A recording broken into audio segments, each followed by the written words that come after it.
Welcome to the Wally Show Aftercast. All those things we did not get to during the course of the show today. I do apologize in advance. This is going to be a faster cast because we have an interview scheduled with Seth Schleter, and we got some fun things with him to do, and he's upstairs right now, and we are on the clock trying to get up there and do our interview with him, which we will bring you next week. I'm a fan of his. We saw him on the red carpet last night at the Doves, and we did not get a chance to talk to him because I wasn't sure if I wanted to talk to him before doing the interview with him, you know, kind of thing. Mm-hmm. Because because we were doing something kind of fun where we were doing Read My Lips, and it was kind of a statement that they had to say, and I didn't want it to hit him wrong, and then come in and do an interview with us, you know. And so I was like, you know what, let's just pass on that. But he had a fabulous shirt on that Betty Rock made an analogy of. Yeah, he reminded me of an ice skating competitor. Nice. For sure. With the guys wear those sparkling sequin. Yeah. Blades of Glory with Will Ferrell. For sure. He even had the long hair. It really went with it. All he was missing were the ice skates. I'm always curious on the red carpet because everybody dolls up for the Doves, and you're always curious, okay, who is doing their own style and who has people speaking into it. You know, Brandon Lake was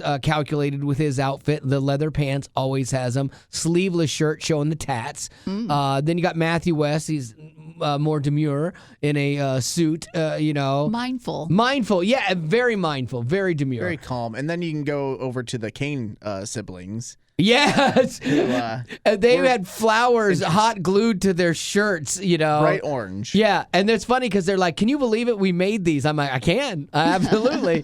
And then you had Colton Dixon rocking a different look. He had He had a Billy Joel thing going on. Not Billy Joel, Billy Idol. Billy Idol, that's what I meant. Yeah. Billy Idol biker jacket with studs all in it and stuff. I'm like, oh, okay, that's a new thing. And his mullet or his mohawk isn't as pronounced as it used to be. There's this trendy thing where it is almost a little mullety. Yeah. And then there's a little bit of spike to it, but not the normal Colton foot long. Foot high. But it was fun, so we're going to be bringing you all that stuff, but we got a lot of stuff to cut through. I got some things that I wanted to get to, and then we'll, not stories, but just potty-related stuff. This was in reference to having Zach on, basically, before he left the company, which I hate. But Zach was the first Gavin, and he was with us for 8 years on the show and then 17 years here at the station. But we had him back in, and Betty did a great job honoring him and with a bunch of clips from the show and says, hey there, well, Zach has gone from the show for a few years now, but it's still sad to hear he left Way FM. I agree. This is from Patty. I know I'm a few days late, but I usually don't get to listen to the podcast till after a few days when it's been released. Anyway, I will forever be grateful to Zach for his quick wit. You even played a joke on his tribute show that he made that I am truly thankful for. It was the one about the clown car, and all these clowns being hurt in a single car accident. Such a funny thing. She said, my dad had passed away a few weeks before that show aired. That joke truly made me belly laugh for the first time since his passing. My dad would have loved that joke and laughed so hard. It's already been 11 years now, and I'll never forget that joke. Thanks for all the laughs over the years. You're a professional first responder. Yeah, Patty's an actual first responder.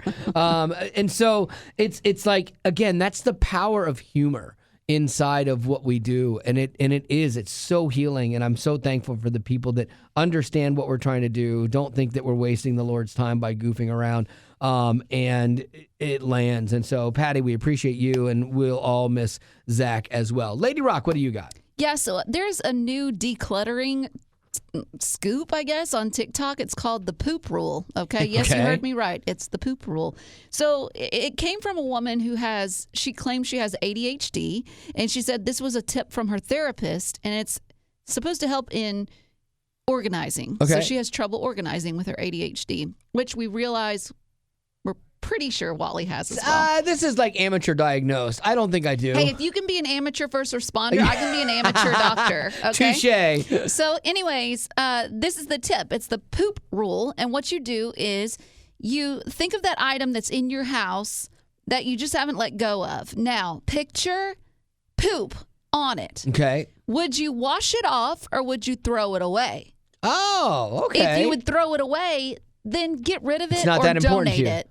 But if you would wash it, then that means it is important to you and you can keep it. I love that. But the poop rule kind of helps you limit out all the junk that's in your life. Yeah, it really makes you think about that. It's a less classy spark joy situation with Marie Kondo. Yeah, like if Betty Rock walked in here covered in poop, what would I do? I'd be like, there's no coming back from this. Get rid of it. Can't get the stink off that one. No, absolutely not. That's a good rule. All right, what do you got for birthdays? I have one. Do you have any? Yeah, I've got one. Let's do it. Mine is Jeff. He wants to wish his wife Beth a happy birthday. She celebrated her birthday yesterday. We apologize for getting this in late. We had Dove Awards yesterday. But Beth, he said, Beth is an amazing mom and wife.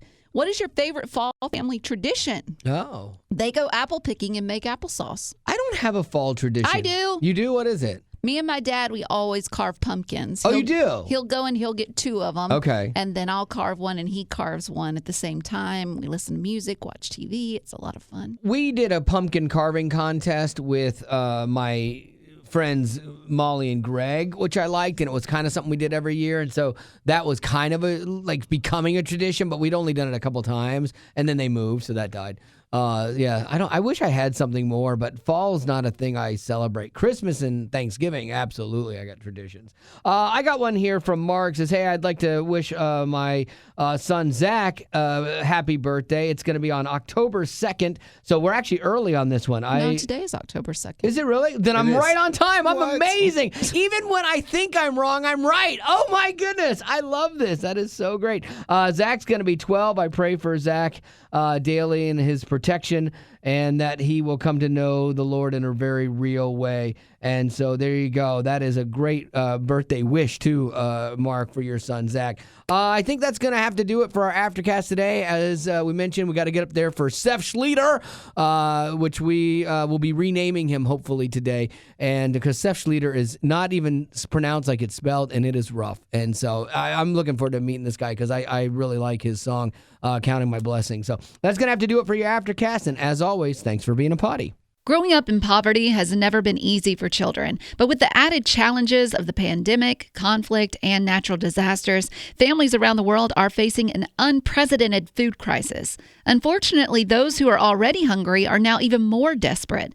But by sponsoring a child through compassion, you can help provide life-sustaining essentials such as food and clean water. And with your compassionate support, that child can not only survive, but also flourish. You can find out how and choose a child to sponsor when you click on the compassion banner at wayfm.com.